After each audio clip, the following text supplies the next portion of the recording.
Hadirin jamaah Jumat rahimani wa rahimakumullah. Mengawali khutbah Jumat kita di bulan mulia dalam rangkaian bulan Haram Dzulhijjah ini, kita bersyukur pada Allah Subhanahu wa taala masih diberikan kesempatan untuk membuktikan keberimanan kita kepada Allah Subhanahu wa taala dengan menunaikan dan merespon panggilan ibadah Jumat ini. Sungguh tidak setiap orang yang mengaku muslim mampu terdorong untuk menunaikan ibadah Jumat. Karena itulah panggilan Jumat dibuka dengan kalimat iman, bahkan dilekatkan pada nama surahnya dengan nama Al-Jumu'ah di ayat yang ke-9 itu. Ya ayyuhalladzina amanu idza nudiya lis-salati min yaumil jumu'ati fas'au ila dzikrillah. Hei semua orang yang telah menyatakan beriman kepada Allah. Rumus dalam tafsir mengatakan, jika ada ayat dalam Al-Quran dibuka dengan kalimat iman, maka informasi yang disampaikan di ayat itu menjadi parameter tingkat keimanan pemiliknya.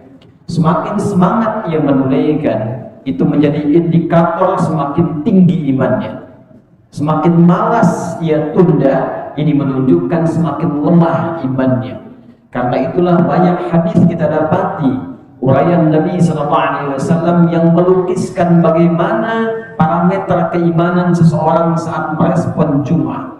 Ada yang datang awal waktu, ada yang menunggu sampai khatib naik ke atas mimbar, bahkan ada yang menunggu sampai akhir khutbah kedua untuk sekedar merespon dan menggugurkan kewajiban. Itu indikator dari tingkat keimanan. Berbahagianya dipanggillah pemilik iman itu dengan menggunakan dia, disebutkan 361 kali dalam Al-Quran setidaknya. Harfun nida linida'il qarib wal mutawassit wal ba'id. Huruf panggilan, memanggil yang dekat, yang menengah, yang jauh. Lalu disambung dengan ayyuha, disebutkan 150 kali dalam Al-Quran.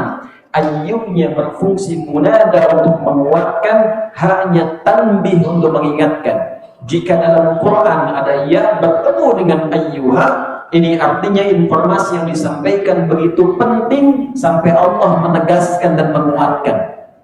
Lalu kemudian disusul dengan alladzina, disebutkan sebanyak 1080 kali dalam Al-Quran, menunjuk semua tanpa kecuali, melewati sekat-sekat dan lapisan kehidupan.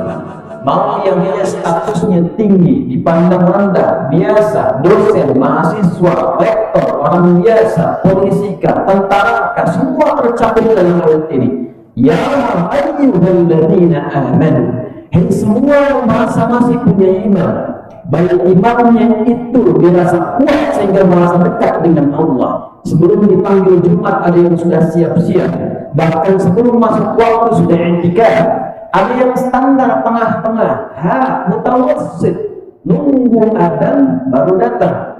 Ada yang lemah, jauh, bahkan menunggu selesai setidaknya khutbah baru dia merapat ke masjid. Tapi sepanjang dia punya iman, kata Allah, mau yang menengah, yang jauh, bahkan yang dekat, Allah bedakan. Sepanjang masih merasa punya iman, boleh jadi dengan datang Jumat itu dia akan mendapatkan hidayah. Idza nudiya lis-salati min yaumil jumu'ah, sepanjang masih ada merasa iman dalam dirinya, maka buktikan keimanan itu dengan merespon panggilan Jumat. Maka berbahagialah kita saat ini di antara sekian hamba yang masih beraktivitas dan kita hadir di masjid yang megah untuk menunaikan ibadah Jumat. Ini adalah kasih Allah yang ingin menunjukkan kepada kita bahwa kita masih punya iman sampai detik ini. Tinggal komitmen kita, apakah terus ingin menguatkan imannya, terus menambah kedekatannya, ataukah kemudian hanya sekedar formalitas, datang, duduk, dengan khutbah kadang mengantuk, bahkan sebagian tertidur, setelah itu sempat berdoa dan pulang. Maka apa yang diinginkan dari Jumat itu? Maka inilah rahasia terpenting mengapa Nabi SAW senantiasa mewakafkan satu pesan penting yang mengiringi kalimat iman dalam panggilan Jumat, yaitu pesan-pesan takwa. Maka Kemudian pesan itulah yang dilestarikan oleh setiap khatib Jumat di kesempatan Jumat, bahkan sekarang dibuka oleh para asatidzah, kiai, habaib dalam memulai tausiah-tausiahnya untuk menyematkan pesan takwa, khususnya di Quran surah ketiga Ali Imran di ayat 102 itu. Ya ayyuhalladzina amanu taqullaha haqqa tuqatih wa la tamutunna illa wa antum muslimun. Hai semua yang menyatakan beriman kepada Allah, buktikan keimananmu dengan meningkatkan takwa kepada Allah dengan serius, dengan sungguh-sungguh, dan pastikan kau menjalani kehidupan dengan nyaman.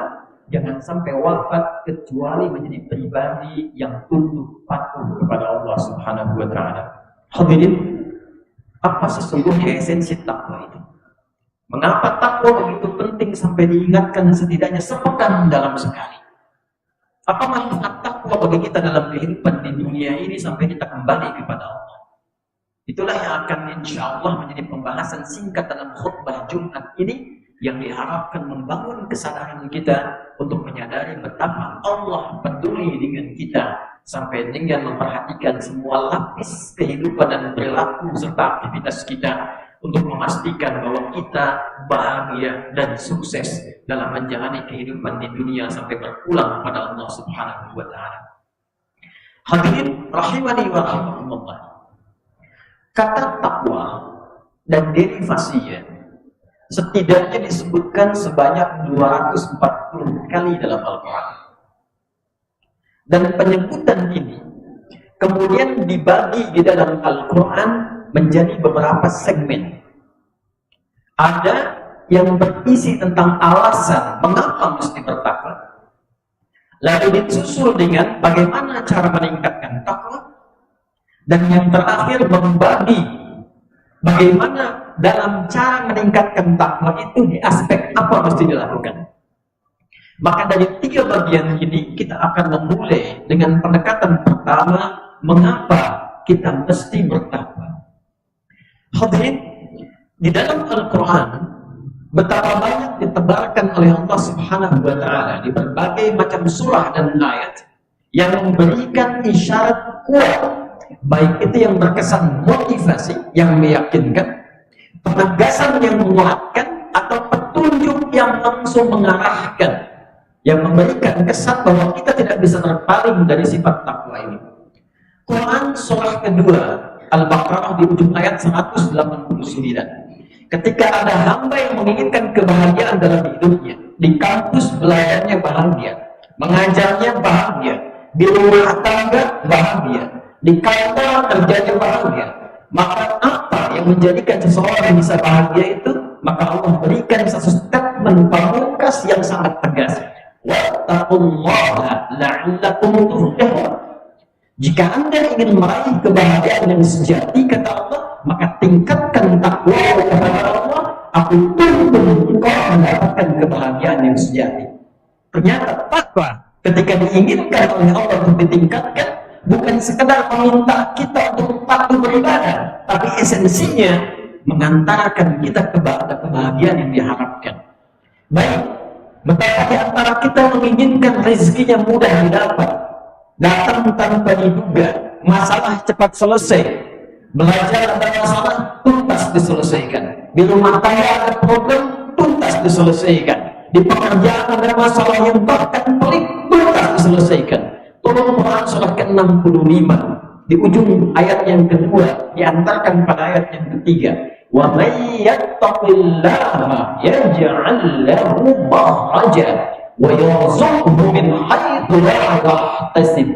Man ismun mawsulun yadullu 'ala al-faradiyatil 'ammiyah. Kata sambung konjungsi menunjuk pada objek, kadang-kadang subjek, yang menunjuk pada bentuk singular personal sifatnya tapi umum maknanya. Artinya siapapun Anda, laki-laki, perempuan, tua, muda, besar, kecil, sepanjang mampu meningkatkan takwanya kepada Allah, persoalan apapun yang Anda hadapi dalam kehidupan, aku berikan solusinya. Di situ tidak menggunakan alif lam, tapi bentuknya nakirah, yaj'al lahu makhraja, tidak menggunakan alif lam. Nakirah bermakna general, general bermakna umum. Tidak ada satu manusia pun yang hidup yang tidak punya masalah. Anda di kampus pasti punya masalah. Anda menyelesaikan kuliah pasti ada ujian. Anda yang sedang mengajar pasti punya problem. Di rumah tangga tidak ada yang bebas dari persoalan. Di pekerjaan tidak ada yang bebas dari masalah. Allah yang memiliki kita, yang menguasai segalanya, memberikan satu jalan. Allah yang mencipta kita, yang tahu tentang kita, yang paham kehidupan kita, yang mengatur tentang kita. Kata Allah, jalan yang terbaik adalah ketika Anda mampu meningkatkan takwa, aku berikan solusi bahkan dari sisi yang tidak engkau duga. Bahkan perkara rezeki pun yang kadang pelik untuk dicari, merangkak gelap, kemudian tolak lagi karena mendapatkan tidak sesuai apa yang diinginkan. Ketika Anda mampu meningkatkan takwa, kata Allah, wa yarzuqhu min haitsu la yahtasib, bahkan yang tak terfikirkan pun aku kirimkan dari sisi yang tidak terduga. Jadi kalau ada orang yang punya masalah, padahal hartanya mungkin melimpah, kedudukannya tinggi, tapi masalah yang kecil bagi orang lain dia sulit selesaikan. Barangkali bukan kurang tinggi kedudukan, bukan kurang banyak harta, mungkin kurang takwa di hadapan Allah Subhanahu wa Ta'ala. Hadirin, bagi Anda sebagian yang mungkin tengah menempuh pendidikan, ada yang belajar, menuntut ilmu, menghafal, memahami, tahukah shortcut, jalan cepat untuk mendapatkan bimbingan Allah yang alim? Bukankah kita menyadari Allah Maha mengetahui, pemilik semua bentuk keilmuan? Maka Allah berikan jalan bagi Anda yang ingin shortcut, mendapatkan jalan pintas untuk cepat memahami, sekali dengar langsung ingat, sekali mendengar kalimat langsung paham arahnya kemana, setiap menemukan rumus langsung mengerti bagaimana cara menyusunnya. Maka kerja keras dengan ikhtiar meningkatkan intelektual itu penting, tapi ada jalan cepat yang Allah kehendaki untuk membimbing intelektual itu supaya mantap cepat untuk memahami sesuatu. Penutup di ayat 282 di Quran surat kedua Al-Baqarah dengan tegas Allah sampaikan, wattaqullaha wa yu'allimukumullah. Ketika Anda mampu mendekat kepada Allah dengan takwa, aku bimbing engkau, aku ajarkan padamu untuk mudah memahami apa yang akan kau pelajari. Itulah yang menjadikan para ulama-ulama hebat kita. Kalau saya katakan ulama bukan hanya di bidang keislaman saja, tafsirkah, fiqhkah, hadiskah, usul fiqhkah, akidahkah. Kita bukan sekedar bicara tentang Imam Abu Hanifah, Imam Malik, Imam Asy-Syafi'i, Imam Ahmad bin Hanbal. Kalla, bukan hanya itu. Bukan hanya Al-Ghazali. Bukankah kita mendengar Al-Kindi, Al-Farabi, Ibnu Sina, Al-Khawarizmi, Al-Mubarakuta?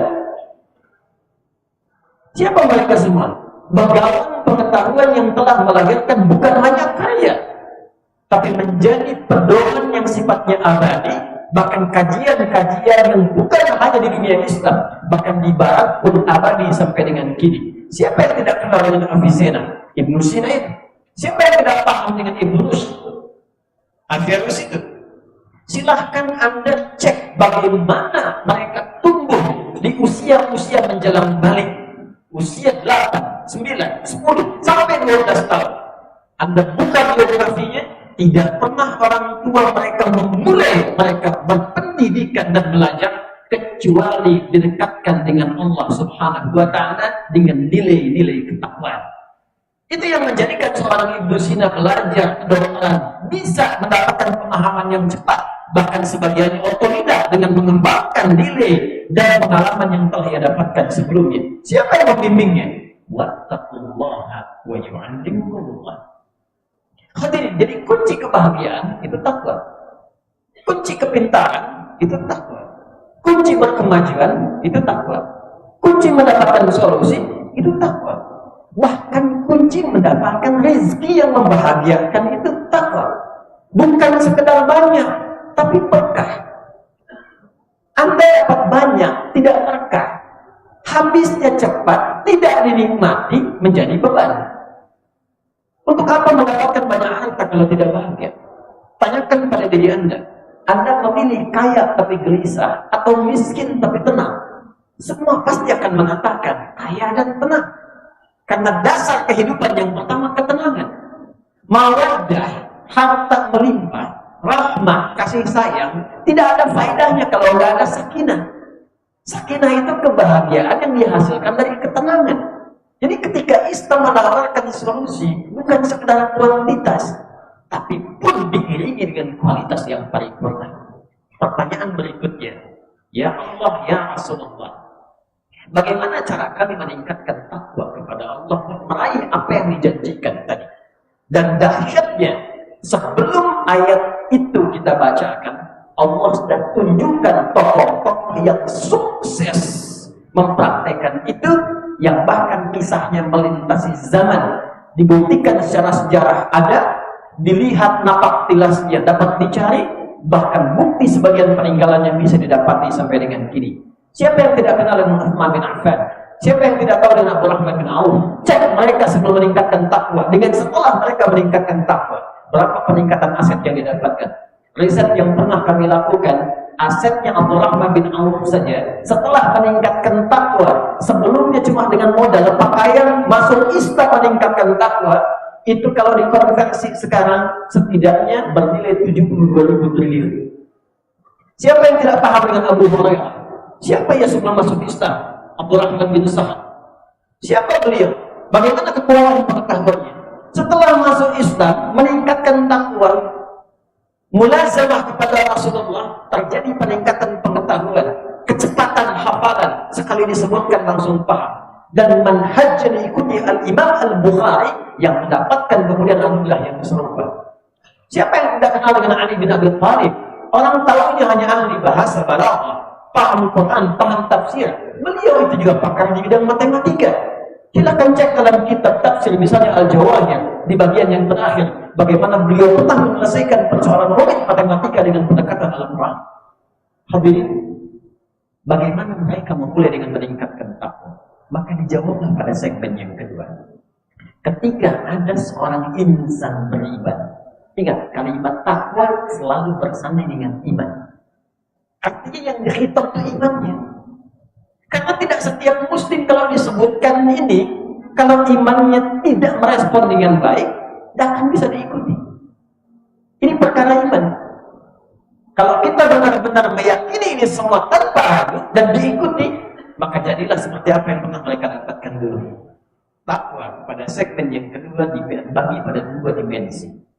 Ada bagian yang pertama disebut dengan al-bu'dur rabbani, dimensi ilahi, yang sering diistilahkan oleh ulama kita dengan hablum minallah.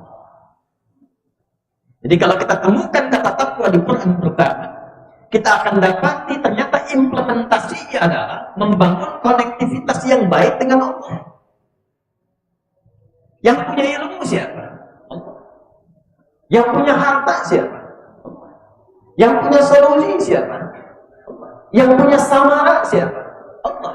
Anda menuntut sakinah, Anda jauh dari Allah, wajarkah mendapatkan itu? Anda ingin rizki, Anda tahu Allah Ar-Razzaq sang pemberi, tapi Anda jauh dari Allah, bagaimana bisa mendapatkannya?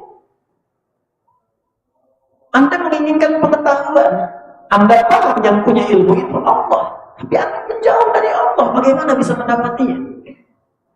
Maka ketika kalimat takwa dihadirkan dalam Al-Quran, implementasi pertama adalah bagaimana membangun koneksi dengan Allah yang kuat, sehingga dengan kekuatan konektivitas itu kita mendapatkan akses yang tidak didapatkan oleh semua hamba atau umumnya yang lain.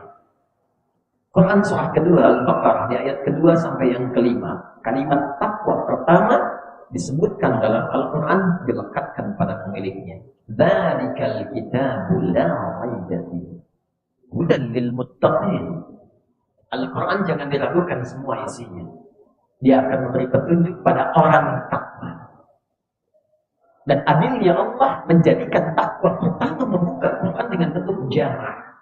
Tunggalnya taqib, jamaknya muttaqin. Siapa orang takwa yang disebutkan di sini? Perhatikan ayat 3 dan seterusnya.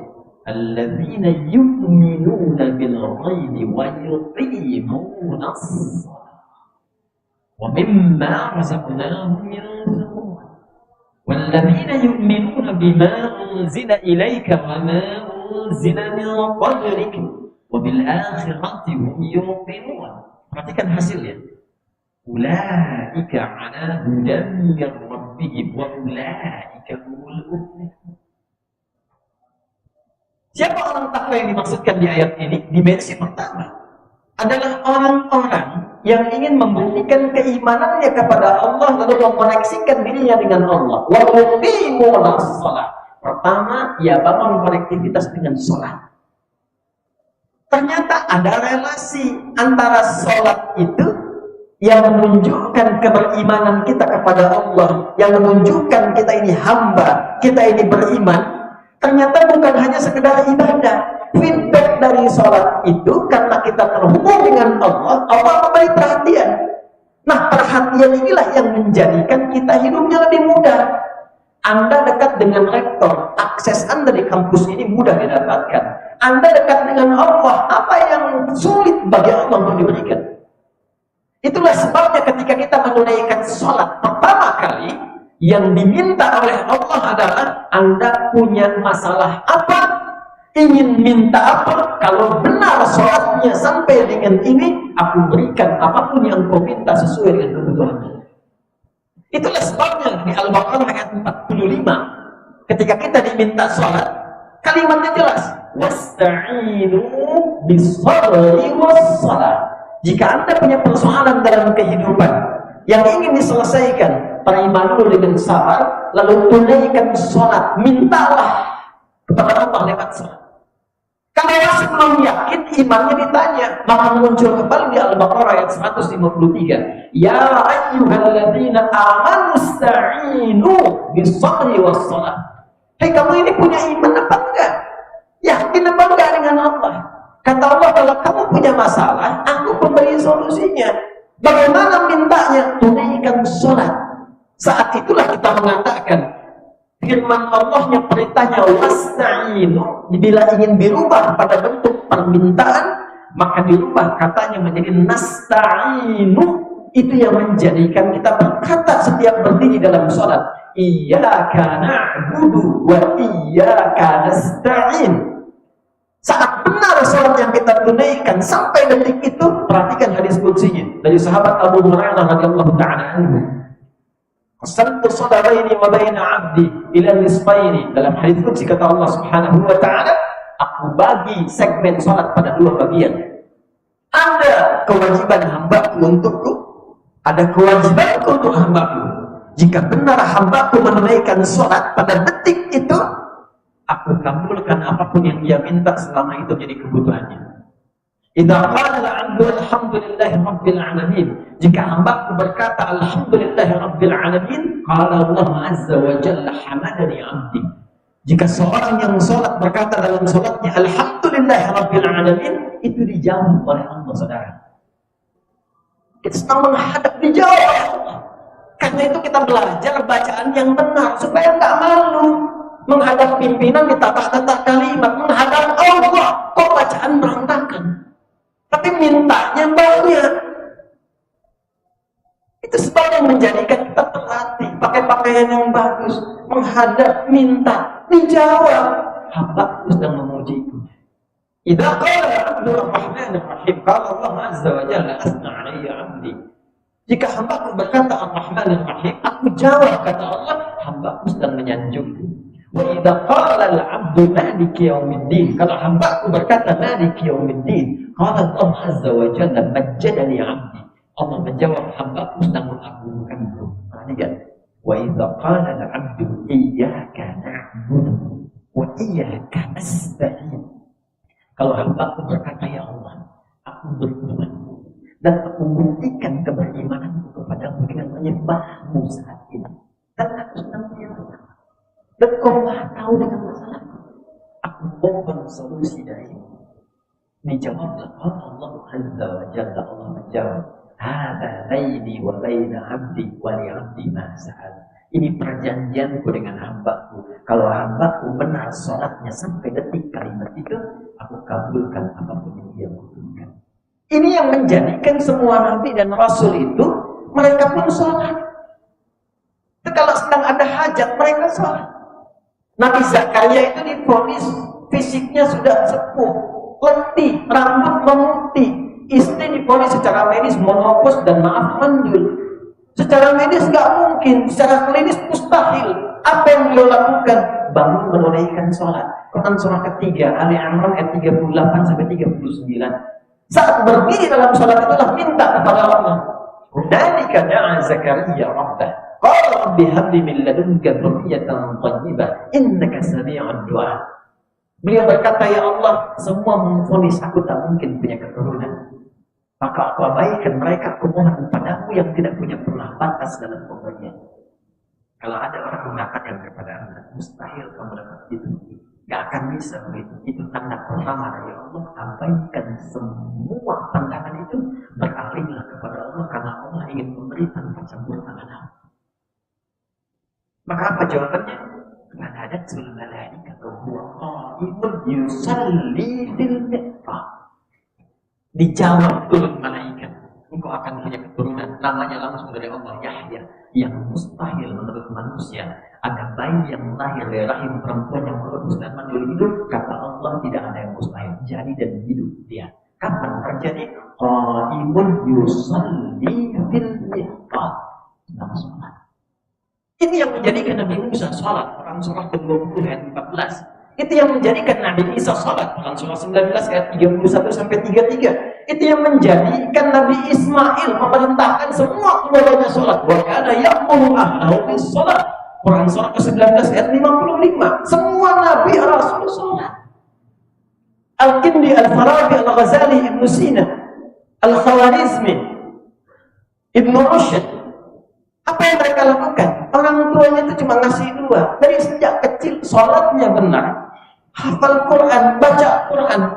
Riset membuktikan seorang peneliti doktor berketurunan Maroko tinggal di London saat ini, Inggris, meneliti orang yang mampu hafal Quran dengan cara yang benar, maka meningkat kecerdasannya 3 kali lipat dari orang biasa.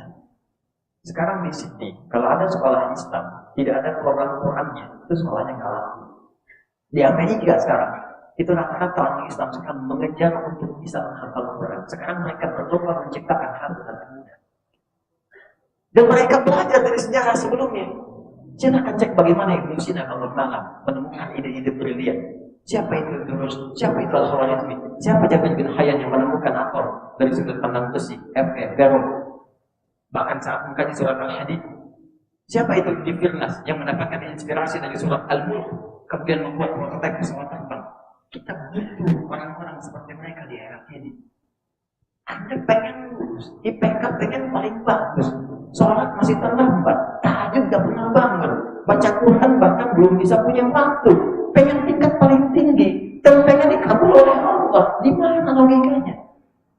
Dan Anda mengaku beriman, pengen masalah selesai tapi jauh dari Allah, pengen rezeki dimudahkan tapi jauh dari Allah. Ayat ada, contoh jelas di hadapan mata, kisah diperbenarkan, belum yakin juga, dengan cara apa lagi diberikan keyakinan. Itulah sebabnya tiap pekan kita dipanggil dalam Jumat. Hei, cek takwamu. Mungkin kesulitannya bukan karena belum pintar, belum takwa. Mungkin dengan Allah ada yang belum selesai urusannya. Ini menjadikan tiap pekan kita datang menghadap kepada Allah dan mengingatkan dan mengevaluasi setelah sepekan. Mungkin ini yang belum selesai, yang butuh untuk direnungkan dalam Jumat itu. Barakallahu fiikum bil Qur'anil azim wa nafa'ani wa iyyakum bima fihi minal ayati wa dzikril hakim. Taqabbal minni wa minkum tilawatahu innahu huwas samii'ul 'aliim. Ud'ullaha yastajib lakum jami'an.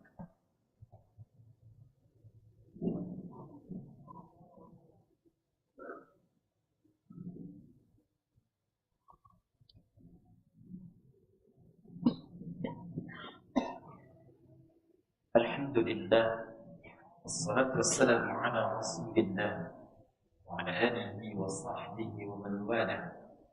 Amma ba'd, fa ya ibadallah, usi nafsi wa iyyakum bi taqwallah faqad faza al-muttaqun. Fala tamutunna illa wa antum muslimun. Hadirin, sebelum kita akhiri khutbah ini dengan doa, perkenankan hati menutup dengan singkat dan melengkapi pada segmen yang kedua. Jika ada orang berkata, saya sudah sholat, saya juga baca Quran, saya puasa, Tapi saya belum bisa meraih apa yang tadi disampaikan dan bahkan dijanjikan. Maka cek bagian keduanya, al-bu'dul ijtimai. Implementasi takwa dalam bentuk kesolehan sosial. Mungkin dengan Allah bagus kelihatannya sholatnya, tapi value dari sholat dalam bentuk dimensi sosialnya tidak terpraktekkan. Kenapa sholat? Bukan hanya sekedar membangun kepatuhan kepada Allah, membuktikan kita beriman.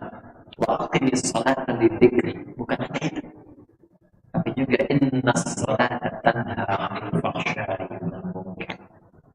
Maka ketika orang-orang benar hubungannya dengan Allah, caranya adalah kemuliaan sosial. Maka turunlah Quran surah ketiga Al-Imran ayat 133 sampai 134 dengan cepat. Wasari'u ila maghfiratin min rabbikum wa jannatin 'arduha as-samawati wal ardu u'iddat lil muttaqin. Muttaqin di sini beda amalannya dengan muttaqin yang di Al-Baqarah itu. Ayat 134-nya, alladzina yunfiquna fis-sarra'i wad-dharra'i wal kadhimina al-ghayza wal 'afina 'anil nas wallahu yuhibbul muhsinin. Boleh jadi ada yang sholatnya kelihatan bagus tapi dengan orang tuanya belum baik, dengan dosennya masih mencela. Bagaimana mereka ilmunya? Betul sholat, masuk kelas belum apa-apa udah mencela gurunya, atau dosennya salah berniat, alih-alih mengajarkan ilmu hanya untuk mencari penghidupan. Maka yang diterima cuma gajinya, yang diterima cuma pendapatannya, ilmu nggak ngalir pada kulitnya. Maka coba cek, kalau ada sesuatu yang belum berhasil, boleh jadi bukan karena ibadah ritualnya, mungkin sosialnya yang belum baik. Cek lagi hubungan dengan sesama, cek lagi hubungan dengan tetangga, cek lagi hubungan dengan saudara. Boleh jadi ada amarah yang belum tuntas, ada kesalahan yang belum dimaafkan, ada sifat berbagi yang belum terjadi. Karena Nabi telah mengingatkan akan terjadi di hari kiamat. Orang di dunianya kelihatan rajin ibadah ritualnya, tapi bangkrut karena buruk ibadah sosialnya. Secara singkat, kata Duna Nufis, kata Nabi, tahu nggak kalian orang bangkrut itu? Kalau ya Rasulullah, ya Nufis fina nabil hamadah wa najah. Ya Rasulullah, orang bangkrut menurut kami adalah orang yang sudah tidak punya aset sedikit pun, tak punya uang sebesar pun. Secara ekonomi, teorinya benar. Tapi yang Nabi maksudkan bukan itu. Al-Muflisu min ummati, orang bangkrut dari umat. Tolong highlight ini. Nabi tidak mengatakan umatnya Musa, umatnya Isa, tapi ada yang mengaku umatnya Rasulullah, mengaku umatnya mengikuti sunnah Nabi, tapi ternyata bangkrut di akhirat. Ya'ti yawmal qiyamati bi sholatin wa siyamin wa zakatin. Orang yang rajin sholat, rajin puasa, kelihatannya, bahkan mungkin rajin ikut pengajian dan sebagainya, bahkan dibawa nilai Quran, dibawa sunnah, Quran, sunnah dan sebagainya. Tapi ternyata yang terjadi, wa ya'ti qad syatama hada. Kok perilakunya senang mencela orang? Wa qadhafa hada, ada yang menuduh orang. Wa daraba hada, senang berselisih, senang bertengkar, senang pasang status yang saling mencela, senang bikin hoax. Puncaknya wasafaka adalah hada, bahkan ada yang menumpahkan darah dan menyebut nama Allah di dalam na'udzubillah min dzalik. Allahu akbar, tembak sini, Allahu akbar, sakiti ini, sakiti itu, dengan persepsinya saja. Maka tukhudhu hadza bil hasanati wa hadza bil hasanati. Kalau ada orang sholat masih mencela orang lain, diambil pahala sholatnya diberikan pada yang dicela itu. Ada orang pulang haji, bisa na'udzubillah, kita doakan semuanya mabrur. Tapi ketika pulang tiba kemudian menuduh orang lain, maka diambil pahala hajinya diberikan kepada yang dituduh itu.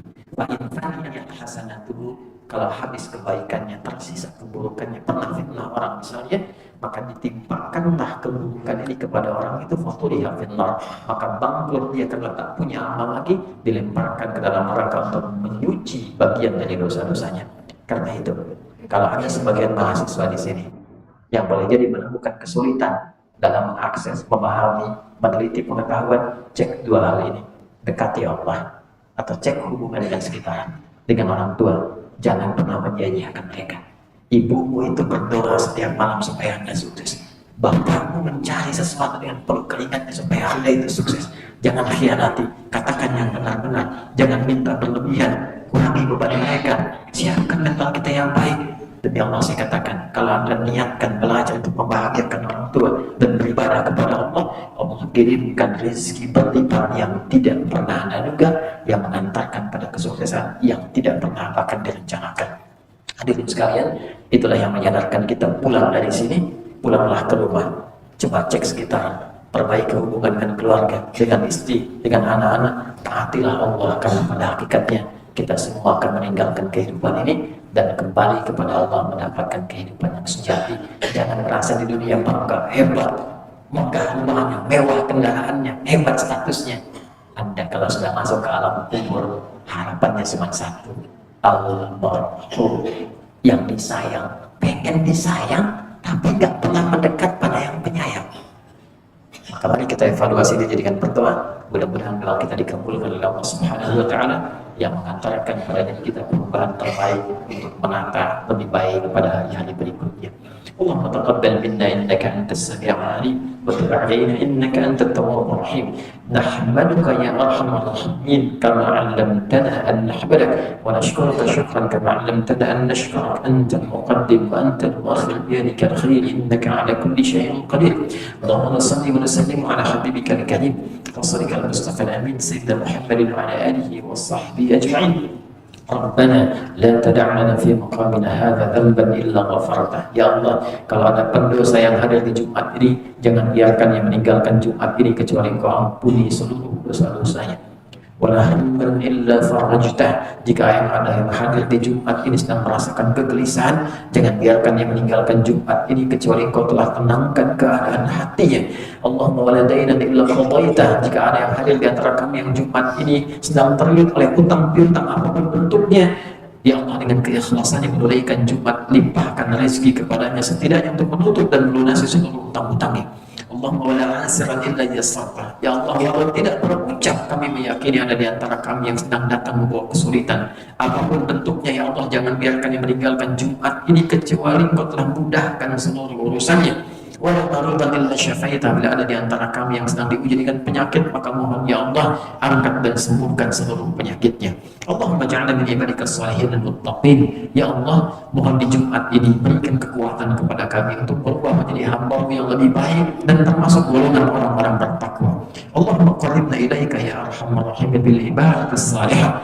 Ya Allah, berikan dan lembutkan hati kami, berikan kekuatan untuk dapat menunaikan ibadah kepadamu sesuai dengan apa yang Engkau kehendaki. Allahumma ja'alna min ibadikal muhsinin. Allahumma ja'alna min ibadikal muhsinin linnasi ajma'in. Ya Allah, berikan kami kemampuan untuk berakhlak mulia dengan orang-orang sekitaran kami, dengan lingkungan sekitaran kami, untuk mendapatkan ridha dan cinta-Mu ya arhamar rahimin. Allahumma khfid biladana waj'al biladana Indonesia baldatan thayyibatan tardaha. Ya Allah, mohon jaga negeri kami Indonesia, jauhkan dari perpecahan, satukan dalam kebaikan. Ya Allah, menjadi negeri yang makmur yang Engkau ridhai. Bimbing para pemimpin kami ya Allah, berikan mereka bimbingan dan taufik untuk dapat bersikap adil, meringankan hisab mereka di hari kiamat kelak. Wahfadh ulama'ana waj'alhum mukhlashina lakad-din. Dan mohon jaga ulama kami ya Allah agar ikhlas dalam berdakwah, menyatukan umat, mencerahkan umat, mendamaikan kehidupan kami ya arhamar rahimin. Allahumma barik ya Allah hadzal makan, hadzal jami'ah arhamar rahim, waj'alha ya Allah minal mukarramin ahlah. Ya Allah, berkahi tempat ini, berkahi kampus ini, berkahi masjid ini. Jadikan orang-orang yang mengajar di dalamnya ikhlas ya Allah sehingga mengalir ilmunya dengan baik. Jadikan orang-orang yang belajar di dalamnya ikhlas belajar ya Allah sehingga menjadi penuntut ilmu yang baik. Dan jadikan ya Allah mereka sebagai orang-orang yang terbaik di masa depan, menginspirasi dalam kebaikan, yang menampilkan nilai-nilai keislaman sehingga mendapatkan rahmat lil alamin. Rabbana atina fid dunya hasanah wa fil akhirati hasanah wa qina adzaban nar. Wa sallallahu ala sayyidina Muhammad wa ala alihi wa sahbihi ajma'in. Wa akhiru da'wana subhanakallahumma wa bihamdika asyhadu an la ilaha illa anta nastaghfiruka wa natubu ilaik. Walhamdulillahi rabbil alamin.